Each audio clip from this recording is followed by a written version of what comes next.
नमस्कार दोस्तों, स्वागत है आपका आज की नई कहानी में। मैं दुबई में टैक्सी चलाता था और हर महीने अपनी पत्नी के अकाउंट में पैसे भेज देता था। एक दिन अचानक बैंक से कॉल आई कि आपके भेजे हुए पैसे कई सालों से किसी ने निकाले ही नहीं हैं।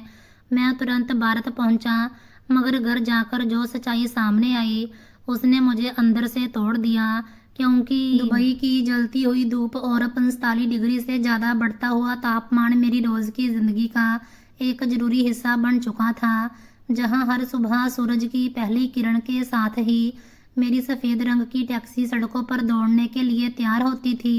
मेरा नाम सूरज है और मैं पिछले 7 सालों से अपनी ज़िंदगी का एक एक पल इसी गाड़ी का स्टीयरिंग घुमाते हुए और दुबई की बहुत व्यस्त और जाम वाली सड़कों पर चक्कर काटते हुए गुजार रहा था। जब मैं पहली बार भारत से नौकरी के लिए इस रतीले देश पहुंचा था तो मेरी शादी को सिर्फ 2 महीने ही हुए थे।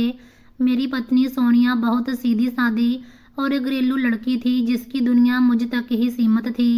विदा होते समय उसकी खूबसूरत आंखों में बहने वाले आंसू और उसके नाजुक हाथों पर लगे मेरे नाम की गहरी मेहंदी मेरे दिल में हमेशा के लिए बस गई थी। मगर उस समय हमारी आर्थिक हालत इस कदर खराब थी कि मैं अपने देश में रहकर उसके बड़े सपने और जरूरी ज़रूरतें कभी पूरी नहीं कर सकता था। मेरे बूढ़े और दयालु माता पिता का देहांत पहले ही हो चुका था और पूरे परिवार में सोनिया के अलावा मेरा कोई दूसरा रिश्तेदार नहीं था जिसके भरोसे मैं उसे छोड़कर जा सकता। लेकिन हालात की मजबूरी और गरीबी की मार ने मुझे मजबूर कर दिया कि मैं अपने देश और अपनी नई नवेली दुल्हन को अकेला छोड़कर एक अनजान देश की तरफ चल दूं, ताकि हमारी आने वाली ज़िंदगी खुशहाल और शांत हो सके। इसीलिए मैंने सोनिया को उसके भाई के भरोसे छोड़ा और खुद विदेश चला गया। मैंने दुबई की इस अनजान ज़मीन पर कदम रखते ही दिन रात एक कर दिया और 12-12 घंटे से भी ज़्यादा लगातार टैक्सी चलाने में गुजारने लगा, ताकि ज़्यादा से ज़्यादा सवारी बिठा सकूं और ज़्यादा से ज़्यादा पैसे कमा सकूं। मैंने अपनी ज़िंदगी को बिल्कुल एक मशीन की तरह बना लिया था, जहां आराम और सुकून का कोई ख्याल ही नहीं था। मैं रोज़ सुबह जल्दी उठता और रात देर तक सड़कों की धूल फांकता रहता, ताकि अपने सपनों को सच कर सकूं। मैंने अपने खाने पीने के खर्च में इतनी कंजूसी और सावधानी बरतनी शुरू कर दी थी कि कई बार दिन में सिर्फ एक बार सूखी रोटी खाकर गुजारा कर लेता था। मैंने अपने लिए कभी कोई नया कपड़ा या जूता नहीं खरीदा और ना ही कभी दुबई की खूबसूरत जगहों को घूमने गया, क्योंकि मेरी नज़र में वो सारे पैसे जो मैं खुद पर खर्च करता वो असल में सोनिया के भविष्य के पैसे थे। उसकी देखभाल करना मेरा सबसे पहला और आखिरी फर्ज था। हर महीने की पहली तारीख मेरी ज़िंदगी का सबसे खूबसूरत और शांत पल होता था, जब मैं बहुत थका होने के बावजूद माथे का पसीना पोंछते हुए मनी एक्सचेंज की दुकान पर जाकर खड़ा होता और सोनिया के बैंक अकाउंट में अपनी पूरी कमाई की रकम भेज देता था। वो अकाउंट मैंने दुबई जाने से कुछ दिन पहले खुद सोनिया के नाम पर उसके आधार कार्ड से खुलवाया था, ताकि उसे किसी के सामने हाथ ना फैलाने पड़े और वो इज्जत के साथ अपनी ज़िंदगी जी सके। जब भी फ़ोन पर सोनिया से बात होती तो वो हमेशा अपनी धीमी और प्यार भरी आवाज़ में मुझसे कहती कि सूरज, आप बस अपनी सेहत का ध्यान रखा करो और वहाँ इतनी गर्मी में ज़्यादा काम मत किया करो। पैसे तो आते जाते रहते हैं, लेकिन आपकी सेहत मेरे लिए सबसे ज़रूरी है। मैं आपके भेजे हुए एक एक पैसे को बहुत संभाल कर रख रही हूँ और जब आप अपनी 7 साल की अवधि पूरी करके वापस आओगे तो अपना कारोबार शुरू करेंगे और रहने के लिए सुंदर और बड़ा घर बनाएंगे। सोनिया की ये भरोसा दिलाने वाली बातें मेरे लिए जादू का काम करती थी और उन्हें सुनने के बाद मेरी शारीरिक थकान और मानसिक तनाव मिनटों में गायब हो जाता था। मैं अगले दिन फिर से दुगनी मेहनत और एक नए जोश के साथ टैक्सी लेकर सड़कों पर निकल जाता था, ताकि उसके इन सुंदर सपनों को पूरा कर सकूं। इन 7 लंबे सालों में मैंने एक बार भी भारत जाने का नहीं सोचा। हालांकि मेरा दिल अपनी पत्नी से मिलने के लिए तड़पता था, लेकिन जब भी मैं छुट्टी लेने या हवाई जहाज़ का महंगा टिकट खरीदने के बारे में सोचता तो मेरा मन मुझे डांटता कि जो पैसे मैं सफ़र में खर्च करूंगा वो अगर सोनिया के अकाउंट में चले जाएं तो हमारे भविष्य का घर और बड़ा बन जाएगा। यही सोचकर मैंने अपनी भावनाओं और अपनी इच्छाओं को दबा दिया और विदेश की इस अकेली कैद को खुशी खुशी अपना लिया ताकि मेरा कल बेहतर हो सके। दुबई जैसे आधुनिक शहर में जहां हर तरफ चमक दमक और रौनक थी, मेरी जिंदगी एक छोटे से अंधेरे कमरे तक सीमित थी, जहां मेरे साथ 5 और दूसरे देश के मजदूर भी रहते थे। हम सब अपनी अपनी मजदूरी के कारण वहां थे और सबका मकसद सिर्फ अपने घर वालों को खुशियां देना था। मैं अक्सर रात को बिस्तर पर लेटकर सोनिया के साथ गुजारे हुए उन 2 महीनों की यादों को ताज़ा करता और अपने दिल को बहलाता था। सोनिया की मासूमियत और उसका मुझ पर अंधा विश्वास मेरी जिंदगी की सबसे बड़ी पूंजी थी। मैंने कभी सपने में भी नहीं सोचा था कि किस्मत मेरे साथ कोई ऐसा खतरनाक खेल खेलने वाली है जिसका ख्याल ही मेरी रूह को कंपा देगा। मैं अपने भोलेपन में सोनिया की हर बात को सच मानता रहा और उस पर यकीन करता रहा, क्योंकि मेरे लिए प्यार का पहला नियम ही भरोसा होता है और मैंने उसी को अपनी ज़िंदगी बना लिया था। हर महीने जब मैं पैसे बैंक में भेजता तो रसीद को अपने पर्स में रख लेता। वो रसीदें मेरे लिए सोनिया के चेहरे पर आने वाली मुस्कान की गारंटी थी, जिन्हें देखकर मुझे सुकून मिलता था। इन 7 सालों के दौरान मेरे कुछ दोस्तों ने मुझसे संपर्क किया और कभी कभी फ़ोन पर इशारों में कुछ कहने की कोशिश भी की, लेकिन मैंने हमेशा उनकी बातों को जलन और अफवाह समझकर नज़रअंदाज कर दिया, क्योंकि मुझे अपनी पत्नी की वफादारी पर पूरा भरोसा था और मुझे लगता था कि लोग एक विदेश में रहने वाले को परेशान करने के लिए ऐसी झूठी कहानियाँ बनाते हैं। सोनिया जब भी मुझसे बात करती तो उसकी आवाज़ में वही पुराना प्यार और सम्मान झलकता था जो शादी के पहले दिन था। वो मुझे बताती थी कि उसने घर के लिए कौन कौन सी चीज़ें खरीदी और वो कैसे राशन के पैसे बचाकर बैंक में जमा करवा रही है। मैं उसकी समझदारी और सलीके पर गर्व करता था और अपने दोस्तों के सामने अक्सर उसकी तारीफ किया करता था कि मुझे दुनिया की सबसे अच्छी जीवन साथी मिली है, जो मेरी गैर मौजूदगी में भी मेरे घर और मेरी कमाई की रक्षा कर रही है। जिंदगी के दिन बीतते गए और पता ही नहीं चला कि कब 7 साल का लंबा समय गुजर गया। इस दौरान मैंने तपती हुई सड़कों पर चलते हुए ना जाने कितनी बार अपने दिल को समझाया कि बस अब कुछ दिन की बात और है और फिर मैं हमेशा के लिए अपने देश वापस लौट जाऊंगा, जहां सोनिया मेरा इंतजार कर रही होगी। मेरी गाड़ी में अक्सर भारतीय और नेपाली सवारी बैठते जो अपने अपने घर वालों के बारे में बातें करते, तो मेरा दिल भी सोनिया के लिए तड़प जाता। मैं सोचता कि जब मैं वापस आऊँगा तो उसको सरप्राइज़ दूंगा और उसके चेहरे पर आने वाली खुशी मेरे सारे दुखों की दवा बन जाएगी। मैंने भारत में अपना एक छोटा सा कारोबार शुरू करने का पूरा प्लान बना रखा था और सोनिया के अकाउंट में मौजूद लाखों रुपए इस प्लान की नींव थे। मुझे पूरा यकीन था कि मेरी पत्नी ने उन पैसों का अच्छा इस्तेमाल सोच रखा होगा और वो हमारी ज़िंदगी की नई शुरुआत के लिए बिल्कुल तैयार होगी। विदेश की ज़िंदगी ने मुझे बहुत कुछ सिखाया था, लेकिन उसने मुझे रिश्तों पर अंधा भरोसा करना भी सिखाया था। मैं अक्सर रात को देर से जब अपने कमरे में वापस लौटता तो थकान से चूर होने के बावजूद सोनिया की फ़ोटो देखता और अपने दिल को ये कहकर सुला देता कि तुम्हारी मेहनत कभी बेकार नहीं जाएगी और तुम्हारी वफादार पत्नी तुम्हारे घर को स्वर्ग बनाकर तुम्हारा स्वागत करेगी।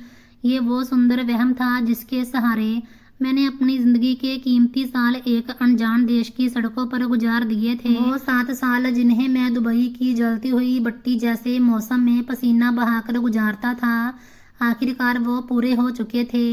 मेरे दिल में अपने देश वापस लौटने की तड़प इस समय अपने चरम पर थी जब मैंने अपनी टैक्सी को हमेशा के लिए सड़क के किनारे खड़ा किया और अपनी कंपनी के ऑफिस जाकर इस्तीफ़ा दे दिया। मेरे पास अब इतने पैसे जमा हो चुके थे कि जिससे हम भारत में एक अच्छी ज़िंदगी की शुरुआत कर सकते थे। मैंने हवाई जहाज़ का टिकट खरीदने से पहले सोचा कि क्यों ना सोनिया को एक सरप्राइज़ कॉल की जाए और उसे बताया जाए कि उसका सूरज अब हमेशा के लिए विदेश की जंजीरें तोड़कर उसके पास वापस आ रहा है। मेरे हाथ उस समय हल्के से कांप रहे थे जब मैंने अपने पुराने मोबाइल से उसका नंबर मिलाया। दिल में एक अजीब सी बेचैनी और खुशी का तूफान था कि जब मैं उसे कहूँगा कि मैं एयरपोर्ट पर खड़ा हूँ और अगली फ्लाइट से आ रहा हूँ तो उसकी खुशी का क्या आलम होगा। फोन की घंटी बजने लगी और कुछ सेकंड बाद दूसरी तरफ से सोनिया की धीमी सी आवाज़ सुनाई दी जिसने नमस्ते कहा। उसकी आवाज़ सुनते ही मेरे अंदर का थका हुआ मुसाफिर और ज़्यादा बेचैन हो गया। मैंने अपनी आवाज़ में सारा प्यार और उत्साह भरकर कहा, सोनिया मुबारक हो, हमारे 7 साल का यह कठिन सफ़र और ये लंबी मेहनत अब हमेशा के लिए ख़त्म होने वाली है। मैंने टैक्सी चलाना छोड़ दी है और अब मैंने भारत वापसी का टिकट भी खरीद लिया है। बस अगले 48 घंटों के अंदर अंदर मैं अपने देश, अपनी मिट्टी और अपनी सबसे कीमती चीज यानी तुम्हारे पास पहुंच रहा हूं। मैं अब एक पल भी इस विदेश में नहीं रुकूंगा। मुझे उम्मीद थी कि ये खबर सुनते ही फोन की दूसरी तरफ खुशी के मारे सिसकियां सुनाई देंगी और वो खुशी से पागल हो जाएगी। वो कहेगी, जल्दी आ जाओ सूरज, मैंने भी तुम्हारे इंतजार में ये 7 साल एक एक दिन गिन गिन कर गुजारे हैं और अब मेरा घर तुम्हारे स्वागत के लिए सजा हुआ है। लेकिन मेरे इन शब्दों के जवाब में जो खामोशी छाई उसने मेरे दिल की धड़कन को एक पल के लिए रोक दिया। वो खामोशी इतनी गहरी थी कि मुझे लगा शायद फ़ोन का कनेक्शन कट गया है। मैंने घबराकर कहा, सोनिया क्या तुम मेरी आवाज़ सुन रही हो? क्या हुआ है, तुम बोल क्यों नहीं रही? क्या मेरी वापसी की खबर सुनकर तुम्हें खुशी नहीं हुई? कुछ पलों की इस रहस्यमयी खामोशी के बाद सोनिया की आवाज़ अब पहले जैसी प्यार भरी और नरम नहीं लग रही थी, बल्कि उसकी आवाज़ में एक अजीब सी घबराहट और ठंडापन घुला हुआ था। उसने जल्दी से गला साफ किया और थोड़ी ऊंची और भारी आवाज़ में बोली, देखो सूरज, तुम इस समय इतनी जल्दी और इतना बचपना क्यों कर रहे हो? मैंने तुमसे कितनी बार कहा है कि हालात इतने आसान नहीं हैं जितने तुम दूर बैठकर सोच रहे हो। अभी तुम्हारा भारत वापस आना बिल्कुल भी ठीक नहीं है। तुमने बस ये सोच लिया कि 7 साल हो गए तो सब कुछ पूरा हो गया, लेकिन तुम ज़मीन की सच्चाई से बिल्कुल बेखबर हो। मैं उसकी बात सुनकर सन्न रह गया। मेरा दिमाग सुन्न हो गया और मुझे समझ ही नहीं आया कि मेरी अपनी पत्नी मुझसे यह क्या कह रही है। मैंने हकलाते हुए कहा, सोनिया तुम ये क्या कह रही हो? वापसी बचपना कैसे हो सकती है?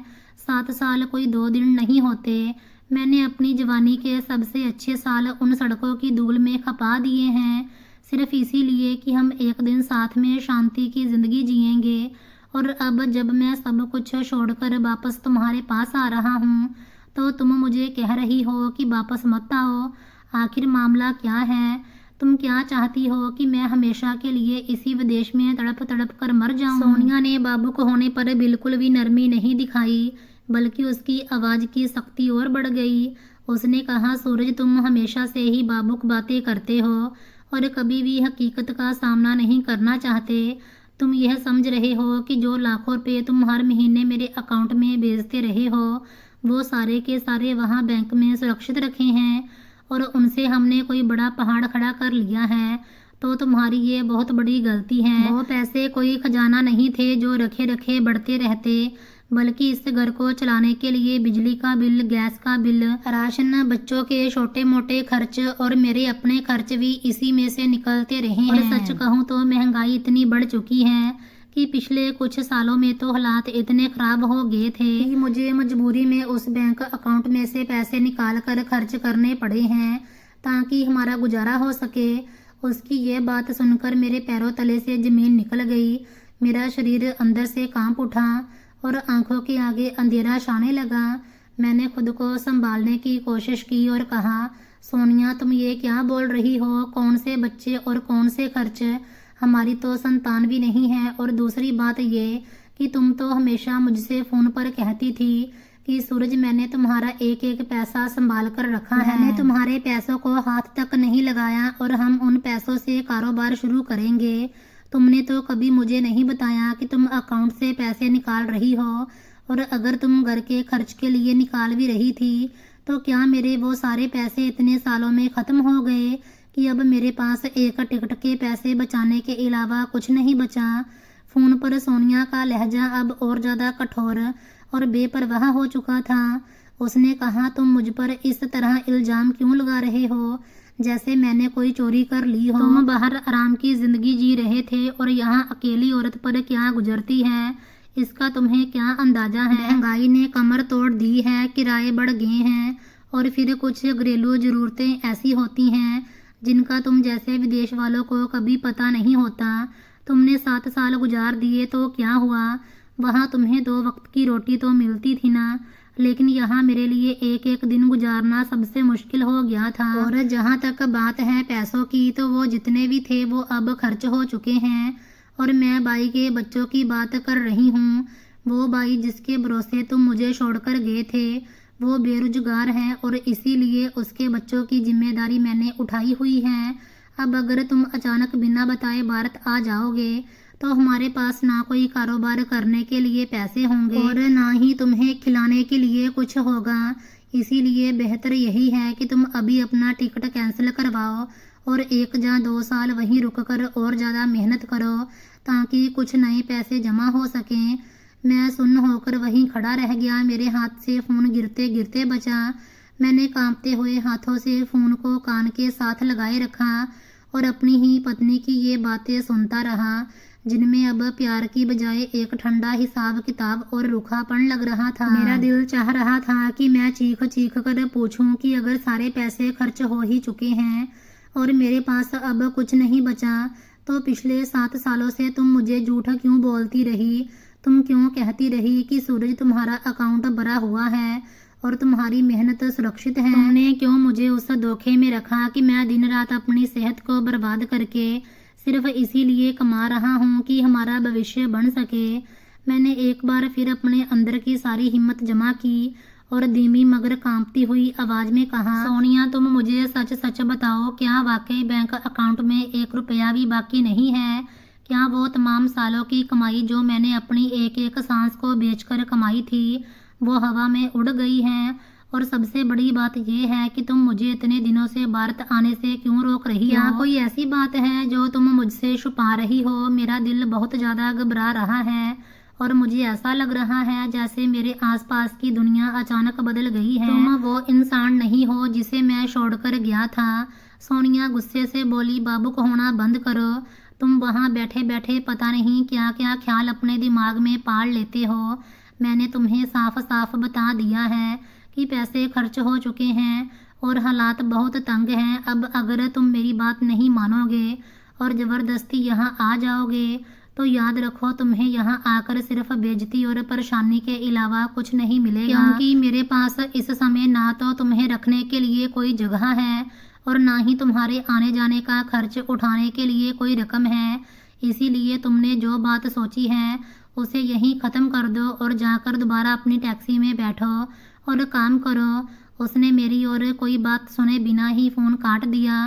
टूं टूं की वो आवाज़ जो फ़ोन बंद होने पर आई वो मेरे कानों में ऐसे गूंज रही थी जैसे किसी ने मेरे सीने में कोई जहरीला तीर मार दिया हो। मैं देर तक भीड़ के बीच मूर्ति बना खड़ा रहा। आसपास से लोग गुजरते रहे, गाड़ियां हॉर्न बजा रही थीं। दुबई की सड़कों पर रोज का शोर शराबा वैसे ही चल रहा लेकिन मेरे लिए पूरी दुनिया की आवाज़ें बंद हो गई थीं। मेरे दिमाग में वो तमाम 7 साल एक फिल्म की तरह घूमने लगे जब मैंने भूखे रहकर अपनी जवानी को तपती हुई सड़कों पर जलाकर वो पैसे कमाए थे। और अब जब मैं अपनी मंजिल पर पहुंचने वाला था तो मेरी अपनी ज़िंदगी की सबसे बड़ी पूंजी ने मुझे अपने घर की दहलीज पर पैर रखने को भी साफ मना कर दिया था। मेरा दिल अंदर से टूट चुका था, लेकिन इसके बावजूद मेरे अंदर एक ऐसा सवाल उठ खड़ा हुआ था जिसका जवाब अब मुझे खुद जाकर ढूंढना ही था। हालांकि सोनिया ने मुझे सख्ती से मना कर दिया था कि मैं वापस ना आऊं, लेकिन उसकी इस गुस्से और घबराहट ने मेरे अंदर के शक को इतना बढ़ा दिया था कि अब मैं एक पल भी और दुबई की इस ज़मीन पर रुकने का सोच नहीं सकता था। मुझे लगा कि कोई बहुत बड़ा धोखा और कोई भयानक सच मेरे घर के अंदर छुपा हुआ है जिसे मुझसे जानबूझकर छुपाया जा रहा है। फ़ोन मेरे कान के साथ लगा रहा और टूं टूं की आवाज़ हवा में घुलती चली गई। सोनिया की वो सख्त और बेपरवाह बातें मेरे दिमाग पर किसी हथौड़े की तरह बरस रही थीं। मेरा दिल एक अजीब सी उलझन में फंस चुका था कि अब मुझे क्या कदम उठाना चाहिए। एक तरफ तो मेरा दिल बड़ा चाह रहा था कि मैं सब कुछ छोड़कर उसी समय भारत का हवाई टिकट खरीद लूं और जाकर अपनी आंखों से देखूं कि आखिर मामला क्या है, लेकिन दूसरी तरफ सोनिया की वो शक्ति और ये सच्चाई कि मेरे अकाउंट में अब 1 रुपया भी नहीं बचा मेरे पैरों की जंजीर बन गई थी। मैं सोचने पर मजबूर हो गया कि अगर मैं वाकई इस हालत में, जब मेरी जेब बिल्कुल खाली हो चुकी है, भारत पहुंच गया तो मैं अपनी पत्नी को क्या मुंह दिखाऊंगा और हम दोनों का गुजारा कैसे होगा। क्या 7 साल की तपती हुई रेत और मशीन बनी हुई जिंदगी का फल यही निकलना था कि मैं वापस जाऊं तो एक वीरान घर और खाली हाथ मेरा स्वागत करें। इन्हीं कड़वे और उदास ख्यालों में घिरे हुए मैंने अपने कमरे के उस छोटे से बिस्तर पर बैठकर अपने सिर को दोनों हाथों में थाम लिया।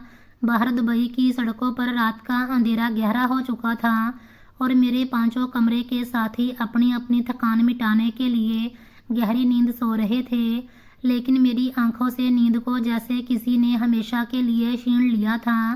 मैंने बार बार सोचा कि क्या वाकई मुझे अभी भारत का रुख करना चाहिए, या सोनिया की बात मानकर कुछ महीने और इसी अंधेरे कमरे और तपती सड़कों पर गुजार लेने चाहिए। मेरा मन मुझे डांटता कि जो पत्नी पिछले 7 सालों से मेरे एक एक पैसे को संभालने का दावा करती रही हो, वो अचानक इतनी बेपरवाह कैसे हो सकती है और अब वो कहे कि सारे पैसे खर्च हो चुके हैं। क्या मैंने उस पर हद से ज़्यादा अंधा भरोसा कर लिया था, या फिर सचमुच महंगाई और हालात की मार इतनी बढ़ चुकी थी कि एक अकेली औरत के लिए घर चलाना नामुमकिन हो गया था। मेरे दिमाग में सवालों का एक ऐसा तूफान उठा था जिसका कोई जवाब नजर नहीं आ रहा था। कभी मेरा मन करता कि मैं अपने इस्तीफे को वापस ले लूं और दोबारा जाकर अपनी उसी पुरानी सफ़ेद टैक्सी का स्टीयरिंग थाम लूं, और कभी गुस्से की लहर मेरे पूरे शरीर को जला देती कि अब जब मैंने दुबई की इस कैद को अलविदा कह ही दिया है तो पीछे हटने का क्या मतलब बनता है। मैंने पूरी रात करवटें बदलते हुए इसी सोच में गुजार दी। क्या मेरा वापस जाना समझदारी होगी या यहीं रुककर कुछ और पैसे कमाना बेहतर रहेगा, ताकि जब मैं अपने देश की दहलीज पर कदम रखूं तो कम से कम मेरे हाथ में इतने पैसे तो हों कि मैं किसी के आगे हाथ फैलाने पर मजबूर ना हूं। सुबह का सूरज निकला तो मेरी हड्डियों में थकान का एक नया दर्द उतर चुका था, मगर मेरे फैसले की घड़ी ने मुझे और ज़्यादा उलझा दिया था। मैंने आखिरकार बड़ी मुश्किल से यह तय किया कि शायद सोनिया की बात में कुछ तो वजन होगा। आखिर औरत अकेली घर संभालती है और अगर पैसे वाकई खर्च हो चुके हैं तो मेरा इस तरह बिना किसी पूंजी के अकेले जाना हमारी बची हुई जिंदगी को भी खतरे में डाल सकता है। मैंने बारी दिल के साथ अपनी कंपनी के मैनेजर से कहा कि कुछ पारिवारिक समस्याओं की वजह से मेरे हालात थोड़े खराब हो गए हैं और अगर संभव हो तो क्या मैं अपनी टैक्सी चलाने का काम कुछ महीने और जारी रख सकता हूँ। मेरी इस बात पर मैनेजर ने पहले तो हैरानी दिखाई, क्योंकि मैंने पक्का अपना हिसाब चुकाकर जाने को कहा था, लेकिन क्योंकि कंपनी को अच्छे और पुराने ड्राइवरों की ज़रूरत हमेशा रहती है, उसने मुझे इजाज़त दे दी और कहा कि तुम जब तक चाहो काम जारी रख सकते हो। इस तरह मैं एक बार फिर उसी गर्म माहौल, उसी सुनसान और जाम वाली सड़कें और उसी बेरंग जिंदगी की चक्की में वापस पिसने के लिए उतर आया।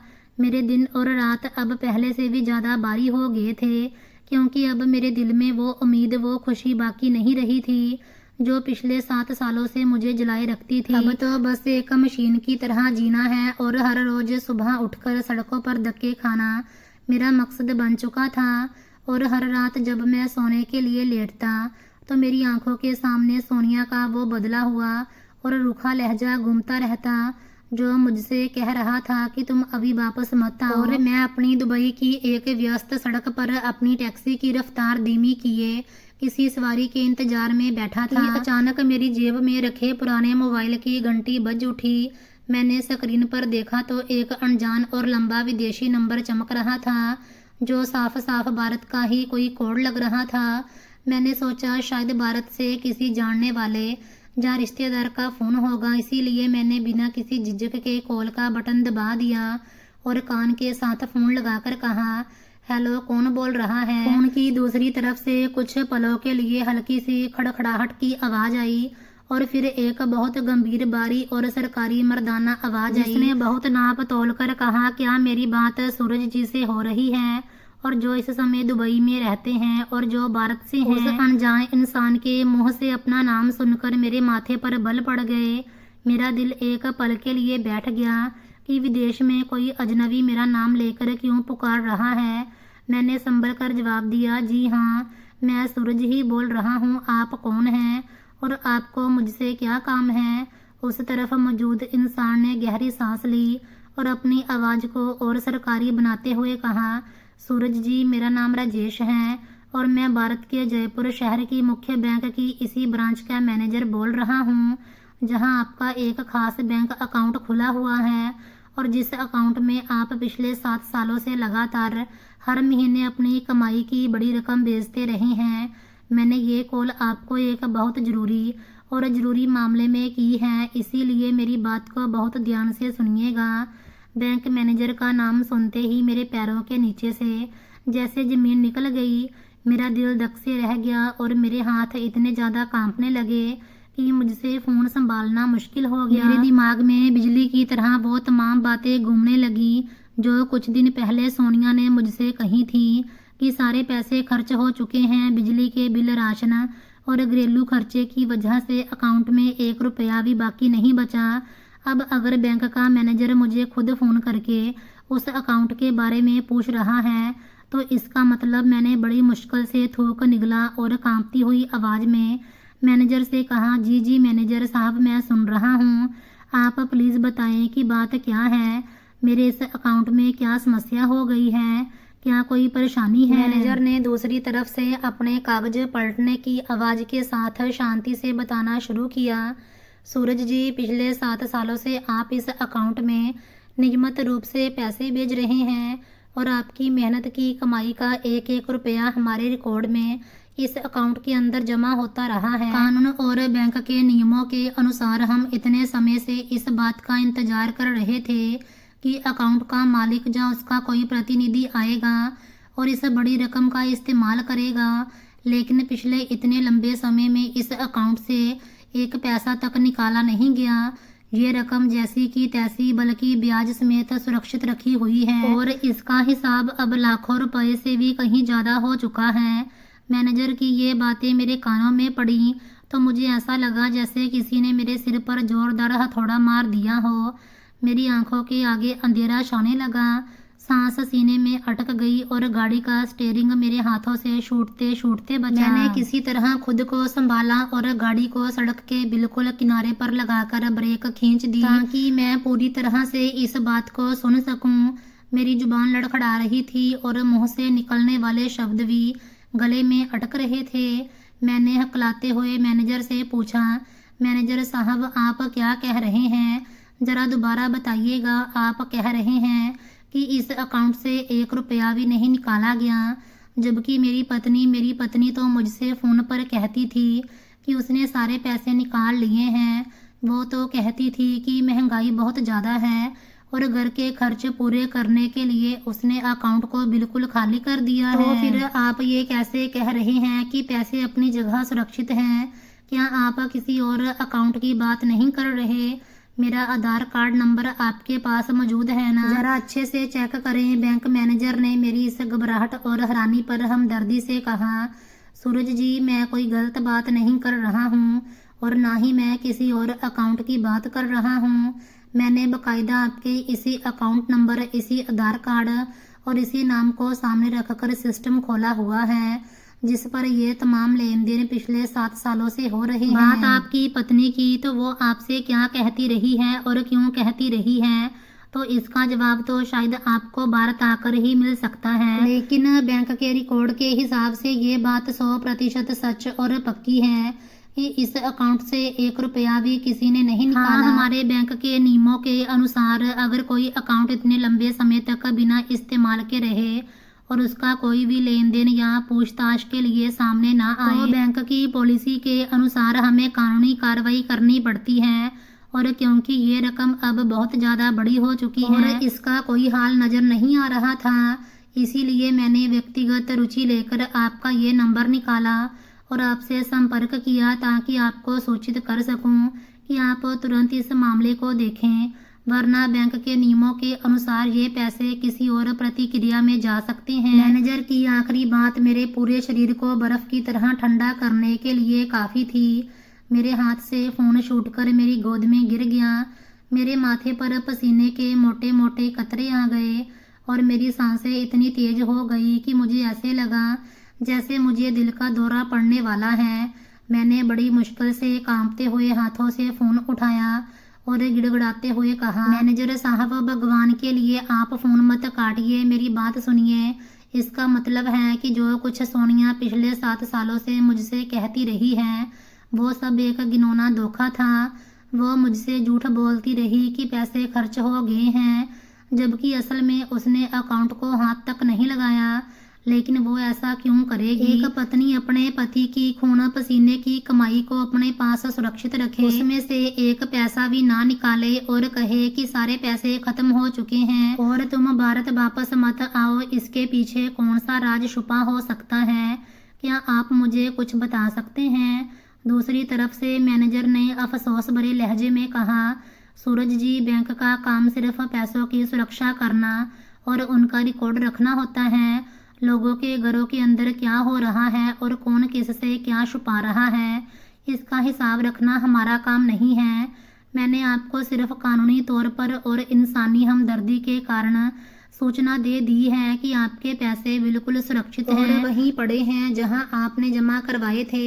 अब आगे का फैसला आपको खुद करना है कि आपने इस मामले को कैसे संभालना है, क्योंकि मेरा मानना है कि इतनी बड़ी रकम और इस तरह का रहस्यमय रवैया किसी बहुत बड़े तूफान की शुरुआत हो सकता है। आप जितनी जल्दी हो सके भारत का रुख करें और अपनी उलझन को खुद सुलझाएं। इतना कहने के बाद मैनेजर ने धन्यवाद कहते हुए फ़ोन काट दिया और पीछे सिर्फ वही अंधेरी टूं टूं की आवाज़ रह गई जिसने मेरे कानों में घंटियों की तरह बजना शुरू कर दिया था।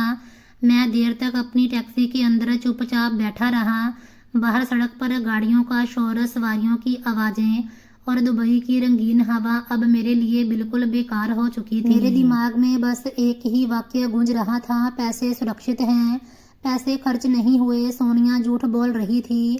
ये सच्चाई मेरे लिए इतनी भयानक और चौंकाने वाली थी कि उसने मेरी 7 साल की पूरी मेहनत और मेरे सारे सपनों को एक पल में चकनाचूर कर दिया था। अगर वो पैसे खर्च नहीं हुए तो फिर सोनिया ने मुझे ये क्यों कहा कि तुम वापस मत आओ? क्यों उसने मुझे इतनी सख्ती से रोका था कि हमारे पास एक टिकट के पैसे भी नहीं हैं? इस सवाल का जवाब अब मेरे पास सिर्फ और सिर्फ एक ही बचा था और वो ये था कि मेरी गैर मौजूदगी में मेरे इस छोटे से घर के अंदर कुछ ऐसा गंदा सच छुपा हुआ था जिसे सोनिया मुझसे छुपाना चाहती थी। वो नहीं चाहती थी कि मैं कभी भी विदेश की इस कैद से आज़ाद होकर वापस अपने घर आ सकूं। मेरे अंदर अब दुबई की उस ज़मीन पर एक पल भी और रुकने की ताकत नहीं बची थी। मेरा वो शक जो 15 दिन पहले बस एक हल्का सा शक था, अब बैंक मैनेजर की इस कॉल के बाद एक ऐसा सच बन चुका था जिसने मेरी रूह को हिलाकर रख दिया था। मैंने अब एक सेकंड की भी देरी किए बिना अपनी टैक्सी स्टार्ट की, एक्सीलेटर पर पैर रखा और सीधा अपनी कंपनी के ऑफिस की तरफ गाड़ी दौड़ा दी।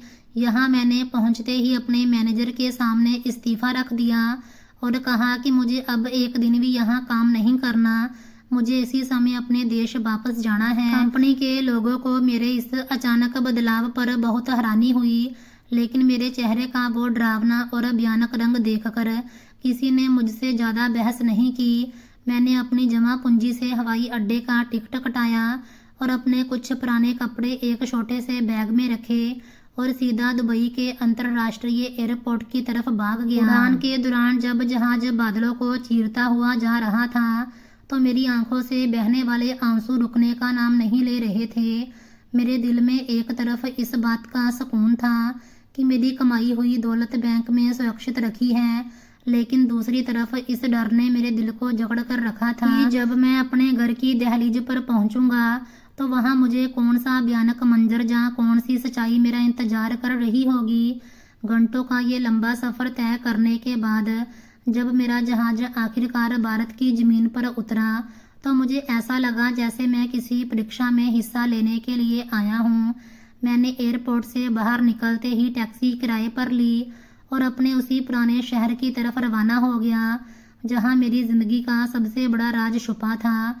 और यहाँ मेरी पत्नी सोनिया इस बात से बिल्कुल बेखबर थी कि उसका विदेश में रहने वाला पति अब सारे पर्दे हटाने के लिए सीधा उसी के दरवाजे पर पहुंच चुका है। मेरा हाथ जब दरवाजे की कुंडी पर पड़ा तो मैंने देखा कि उस पर एक बहुत बड़ा और भारी ताला लटक रहा था जिस पर धूल की परतें जमी हुई थी और वो ऐसे बंद था जैसे महीनों से उसे किसी ने खोला ही ना हो। मैं पत्थर की मूर्ति बना उस ताले को देखता रहा।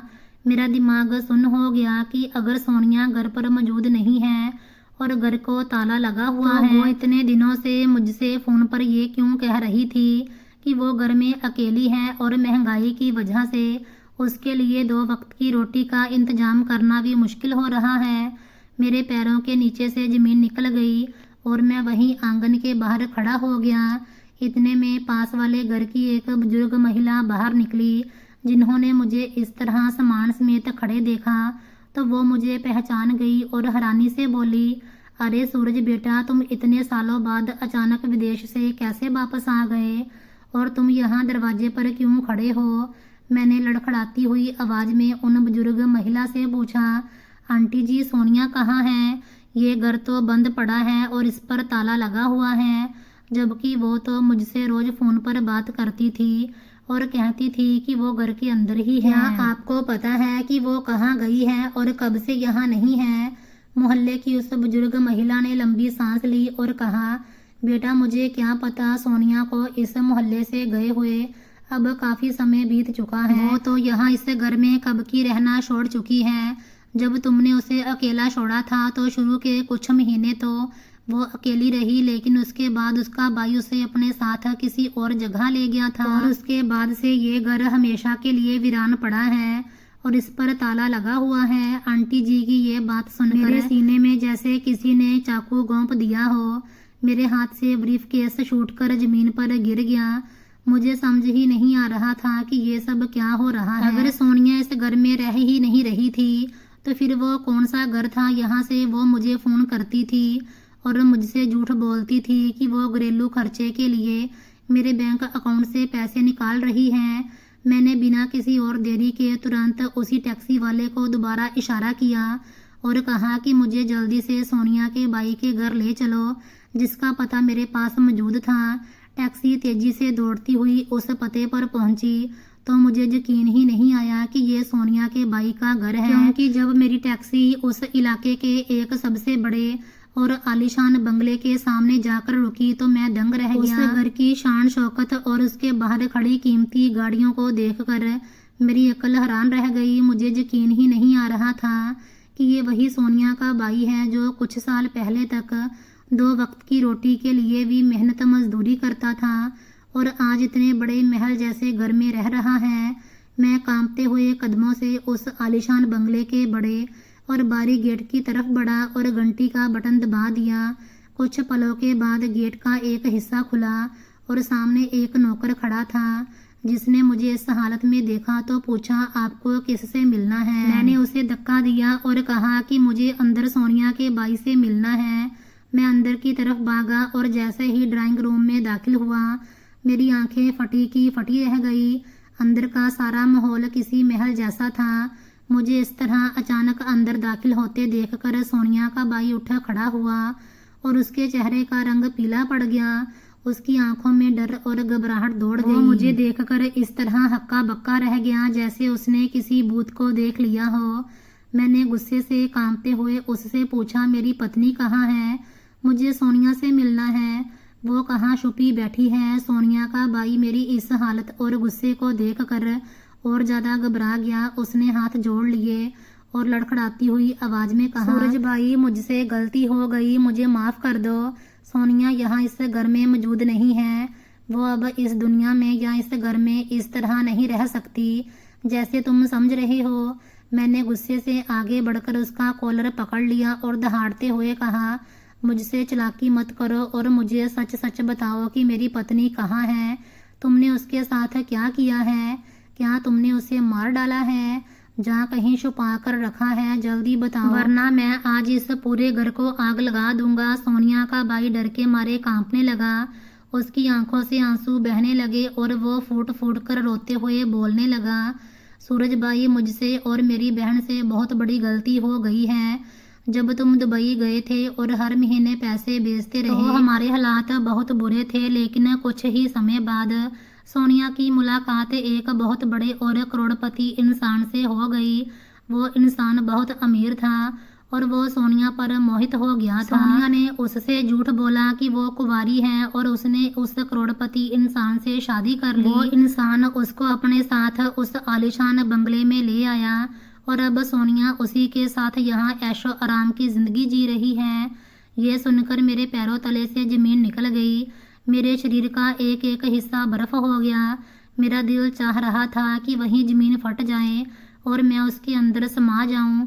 मैंने गुस्से और हैरानी से चीख कर कहा, तो फिर वो पिछले 7 सालों से मुझसे ये झूठ क्यों बोलती रही, क्यों कहती रही कि वो मुझसे प्यार करती है और मेरे पैसे संभाल कर रख रही है, और उसने मुझे भारत आने से क्यों रोका था। सोनिया का भाई जमीन पर बैठकर रोते हुए कहने लगा, वो इसीलिए तुमसे झूठ बोलती रही और कहती रही पैसे खत्म हो गए हैं, क्योंकि वो अपने इस नए करोड़पति पति के पैसों पर ऐश कर रही और थी। ये सारा आलीशान बंगला और ये नौकर चाकर उसी नए पति के दिए हुए हैं। सोनिया नहीं चाहती थी कि तुम वापस आओ, क्योंकि वो डरती थी अगर तुम वापस आ गए तो उसका ये सारा झूठ और ये ऐशो आराम का धोखा दुनिया के सामने खुल जाएगा और उसके नए पति को पता चल जाएगा कि वो पहले से शादीशुदा है और उसका एक विदेश में रहने वाला पति भी मौजूद है।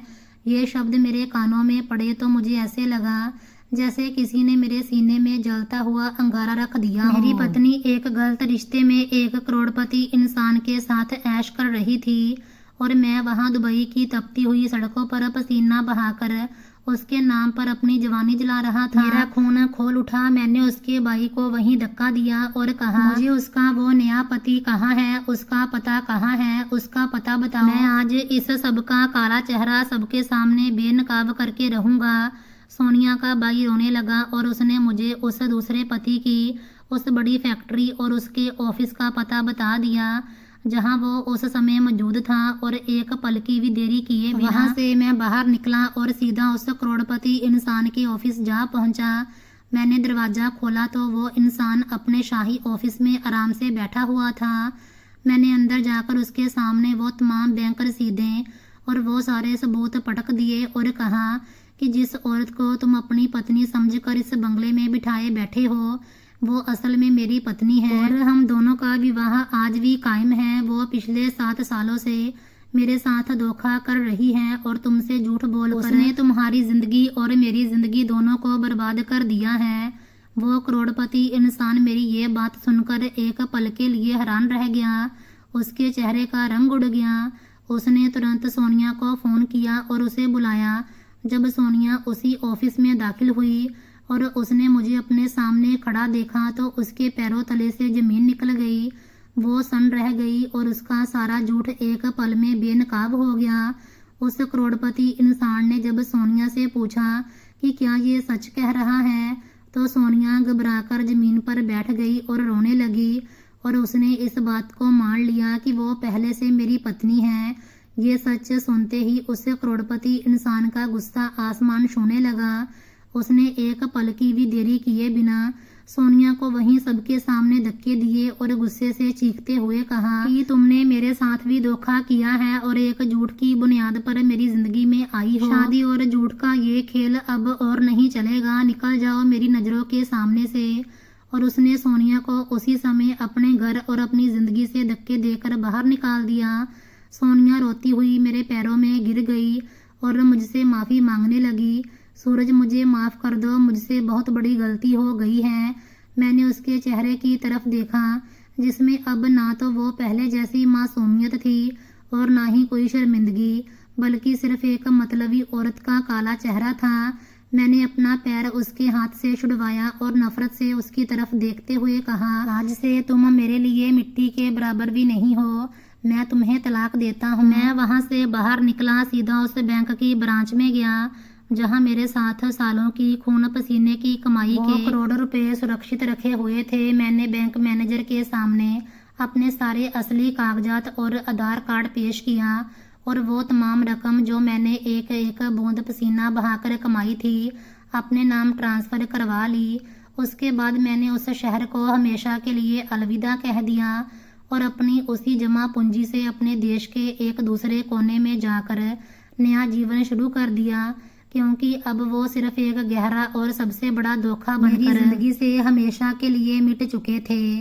सो दोस्तों, ये थी आज की कहानी। अगर आपको ये कहानी अच्छी लगी हो तो वीडियो को लाइक, शेयर और चैनल को सब्सक्राइब ज़रूर करें।